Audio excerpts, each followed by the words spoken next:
But let me ask Charlotte Ersboll now to give us a perspective on Novo Nordisk and their work on diabetes. Okay. Oh my goodness. So vision the future where the majority of us are living in a city. Actually, if you think about 2050, 2/3 of us are going to live in a city. And if you happen to live in Africa or in Asia, the likelihood of you living in a megacity with 10 million inhabitants or more is quite high. And so think about what that's going to do to our health and to the health of our planet. Already now, we know that there is quite a high risk if you, for example, living in sub-Saharan Africa and you move from the countryside to a city, you will have a 5 times higher risk of developing diabetes. And we know today that the rate of urbanization and the rate of diabetes and obesity is actually tracking each other.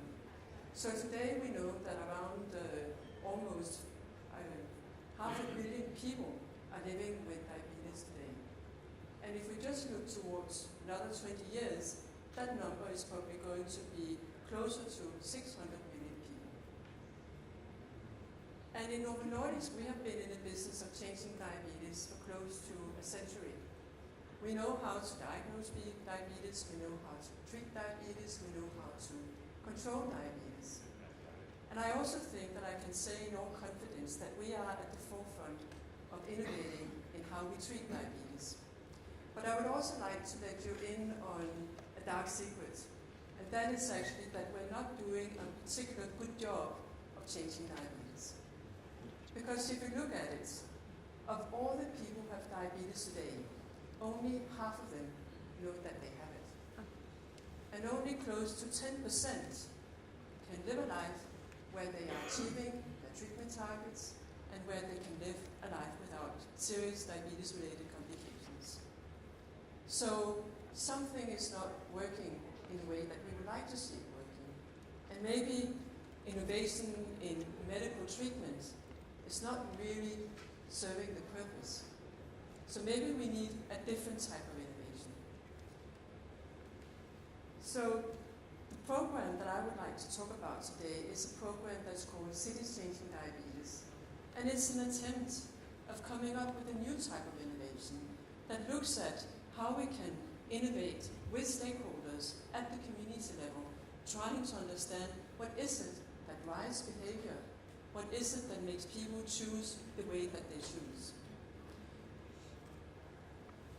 So before I go in and talk a little bit about more of that program, I would actually like to introduce you to one of the main protagonists in our program. Her name is Itzhak. She lives in Mexico City. She is 44 years old and she has diabetes. But diabetes is not the biggest problem for Itzhak. Every day she goes door to door with her gas bottles that she sells. And it's tough work, it's hard labor. And she's very worried about her ability to being able to continue on working in this way. Because besides diabetes, she's also suffering from many other diseases. And she has to earn a living. She earns around $90 every week, and she's the breadwinner of her family. But she's concerned that she will be able to continue to afford medicine because the government-sponsored program that kept her on free medication has stopped recently. Often when she's working in the day, she gets very tired. And so she goes out and spends the little money that she has buying a bar of chocolates and a bottle of Coca-Cola to get her blood sugar level up and regain her energy. And she knows that this is not good for her diabetes, but what can she do? And she is quite convinced that diabetes was brought on by her stressful life. Obviously, Itzhak is not a real person, but she's actually an agglomeration of the insights that we got recently when we investigated what are the cultural and social drivers, what makes people vulnerable and at risk for diabetes. The Cities Changing Diabetes Initiative is a great collaboration of 7 cities and around 100 partners from around the world.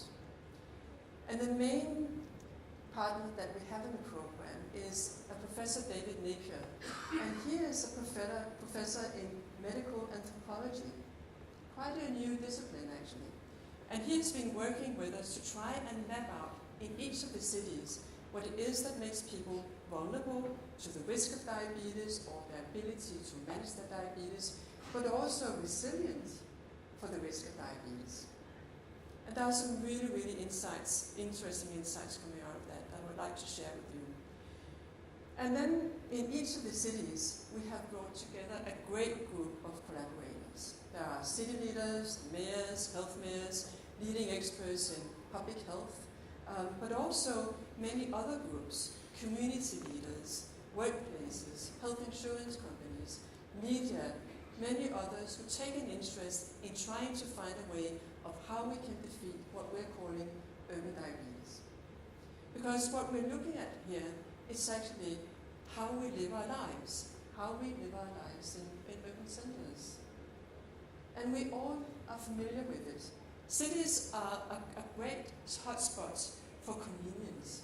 We go to cities to earn a living, to get education, to get economic opportunities. But many of the opportunities that we get and many of the conveniences that we get are not good for our health. Cities are made for cars, not often made for walking. It's easy to buy food that is not always so healthy for us. And all of these stakeholders are coming together because they each hold a piece of the puzzle to finding a sustainable solution. Another interesting partner here is the C40 network of mayors who are working on climate change. And what does climate change have to do with health?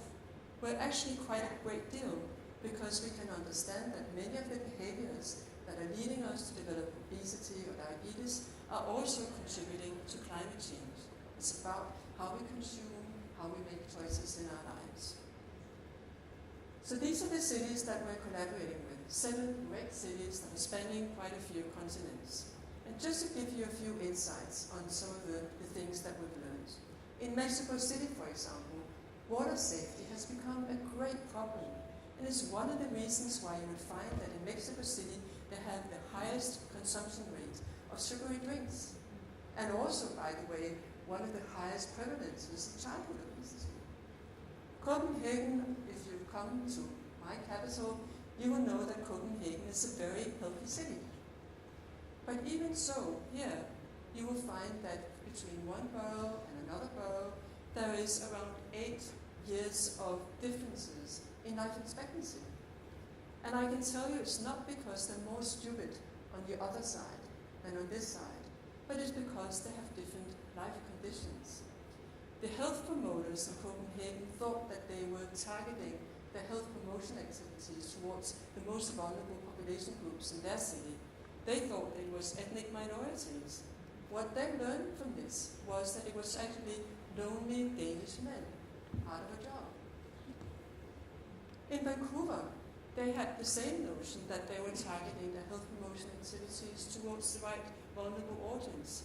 They discovered that they had been blindsided by the fact that one of the most vulnerable population groups were middle-aged men who were commuting every day, maybe more than 3 hours, eating many of their meals in the car, not having many opportunities for moving around. In Shanghai, they're worried that a new generation is growing up without the ability to be able to cook their own meal. So many interesting insights that we can now learn from and act on. And that's the great thing about working with cities. One of the things that we've learned from this collaboration is that when you're working in the city, when you're working at the community level, and many of the city leaders, they are action men and action women. From them to spot a problem, to take the action and move forward is very short. And I think this is a great way of showcasing that we can work together across the different global goals that we're trying to address, and we can make collective impact.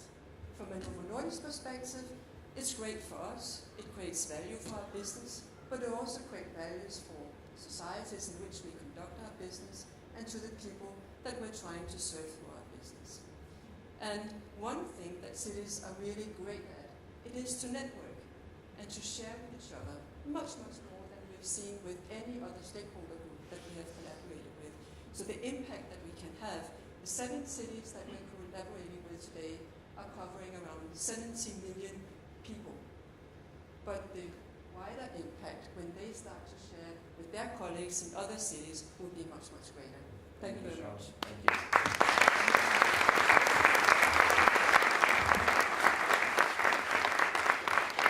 I think, Charlotte, I mean, the goals are clearly system-wide, and we need collaboration across so many functions. And this is a great example of when you had lists in there, the cities, NGOs, business. But what about the role of just individuals